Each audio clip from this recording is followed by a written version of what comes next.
दोस्तों, ये रिश्ता क्या कहलाता है कि आने वाले एपिसोड में आप देखेंगे कि लव और कुश कार्तिक को बताते हैं कि वो दोनों अपनी कोचिंग क्लासेस के लिए कुछ दिनों के लिए कॉलेज जा रहे हैं। फिर कार्तिक लव और कुश से कहता है कि तुम दोनों बाहर जा रहे हो, लेकिन मुझे तुम दोनों माफ़ कर दो, मैं तुम्हें आज छोड़ने नहीं चल पाऊंगा।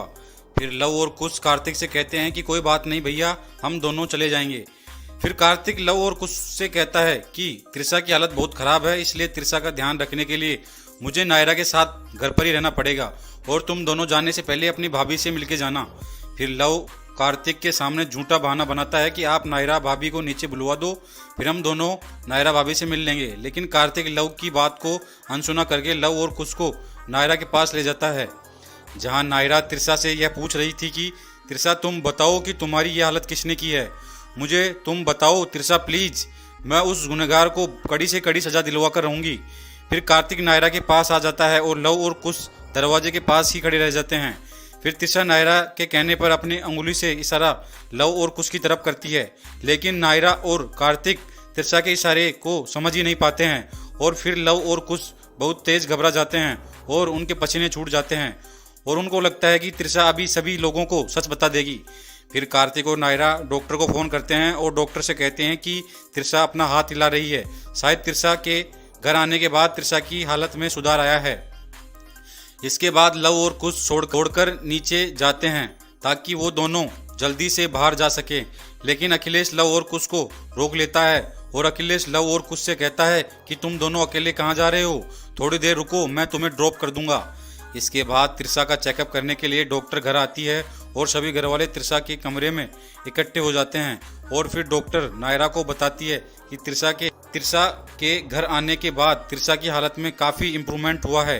फिर डॉक्टर नायरा से कहती है कि आपने त्रिशा से ऐसा कौन सा सवाल किया था जिससे त्रिशा ने अपनी अंगुली से इशारा किया था, प्लीज़ आप एक बार त्रिशा से वापस वही सवाल पूछिए ताकि त्रिशा वापस अपना हाथ उठा सके। फिर त्रिशा अपना हाथ उठाकर वापस इशारा करती है लव कुश की तरफ, लेकिन लव कुश साइड में चले जाते हैं।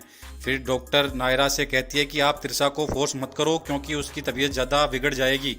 इसके बाद कार्तिक और नायरा अपने कमरे में चले जाते हैं और नायरा को लव और कुश के साथ उस अभिषेक के ऊपर शक होता है और नायरा कार्तिक को बताती है कि हो ना हो लव और कुश के साथ अभिषेक का भी त्रिशा के केस में कुछ ना कुछ लेना देना तो है।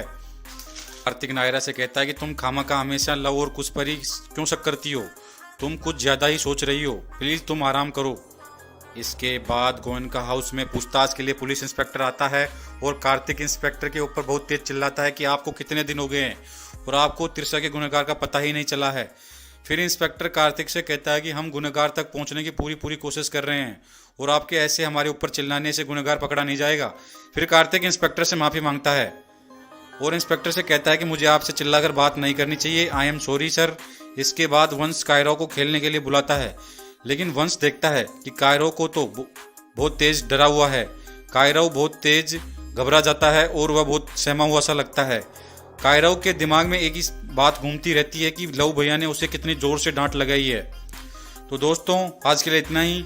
अब आगे क्या होगा यह तो हमें आने वाले एपिसोड में ही पता चलेगा। क्या लव का पर्दाफाश हो पाएगा? पसंद आया हो तो लाइक ज़रूर करें और चैनल को सब्सक्राइब करना ना भूलें और वीडियो को शेयर भी ज़रूर करें।